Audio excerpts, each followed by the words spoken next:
শুরুতেই আমি একটা উৎকট একটা চরম রকমের একটা দুর্গন্ধ পেয়েছিলাম। তো সেই দুর্গন্ধটা কোথা থেকে আসতেছে আমি খোঁজাখুঁজির চেষ্টা করলাম। পরে দেখলাম যে ওনারা যে ধোয়াফালের যে জায়গাটা, সেই জায়গাটায় যে সমস্ত উপকরণ ব্যবহার করতেছে, যে ময়লার ঝুড়ি ব্যবহার করতেছে, এবং সেই জায়গায় যে ওয়াল আছে সেই ওয়ালে প্রচুর পরিমাণ ময়লা আবর্জনা এটা পচে আছে, ব্যাকটেরিয়া উৎপাদন হয়ে আছে, সেখান থেকে দুর্ঘটনাটা আসতেছে। পরে উনি স্বীকার করলেন সেটা। আর এরপরে আমরা কিছু বিষয় দেখলাম যে পুরাতন খাবার রেখেছেন, স্যুপ রেখেছেন, সেই স্যুপে তেলাপোকা পর্যন্ত পড়ে আছে।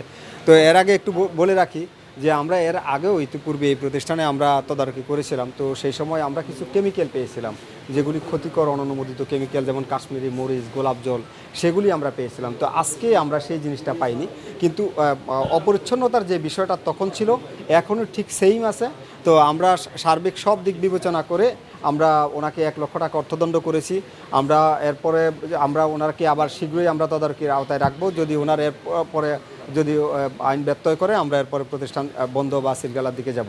কাশ্মীরি মরিচ ইউজ না করি, আপনারা শুনছেন স্যার বলছে আমরা সেগুলো ইউজ করি, এখন আর করি না স্যাররা। কিন্তু উনি আমার এখানে সামান্য ওইদিকে হয়তো এখানে কাটাকাটি চলতে থাকে রেস্টুরেন্টে, আমার বাসায় সেরকম যদি কাজ করে সেখানে একটু ময়লা হয়, সেই হিসাবে একটু মুড়ি ময়লা হ্যাঁ স্যুপ এটা পোলা ভাইনে রাখছে, এগুলা খাওয়ার জন্য কেউ সেলের জন্য এই স্যুপ রাখবে না, এতগুলো কোনো পোলা ভাইনে খাওয়ার জন্য রাখছে, এগুলো হয়তো ভুলে গেছে, খেয়ে গেছে কিন্তু ওইটা পরে রয়েছে সেই জন্য।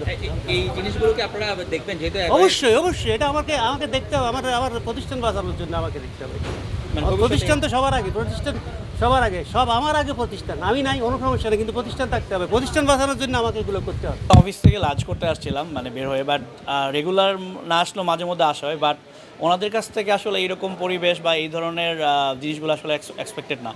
কারণ হান্ডি তো একটা বেশ নাম করা ব্র্যান্ড, বাট সো মানুষজন এখানে আসলে ফ্যামিলি নিয়ে আসে খেতে, বা যারাই আসে তারা একটা এক্সপেকটেশন নিয়ে আসে যে তারা আসলে হাইজিনিক ওয়েতে ফুড সার্ভ করবে এবং ডেফিনেটলি যেটা মানুষের স্বাস্থ্যের জন্য ভালো। বাট আজকে যে অবস্থা দেখলাম, এরপরে আসলে খাওয়ার ইচ্ছা থাকে না এবং ভবিষ্যতে হয়তো বা আসা হবে না আর কি। আন্ডিনা যে কোনো রেস্টুরেন্ট যাদের আসলে এই ধরনের প্রবলেম আছে, ওনাদেরকে 1-2 লাখ টাকা ফাইন করে কোনো লাভ হয় না। ওনাদেরকে 1 মাস 2 মাস বা 6 মাসের জন্য অপারেশন টোটালি অফ করে দেওয়া হোক, ওনারা সব কিছু ঠিকঠাক করবে, গভর্নমেন্ট থেকে লোকজন এসে এটা পরিদর্শন করবে, এবং যদি মনে হয় যে না তারা আসলে রাইট ওয়েতে সব কিছু ঠিকঠাক করেছে, দেন ওনাদেরকে আসলে অপারেশন সার্ভ করতে দেওয়া উচিত।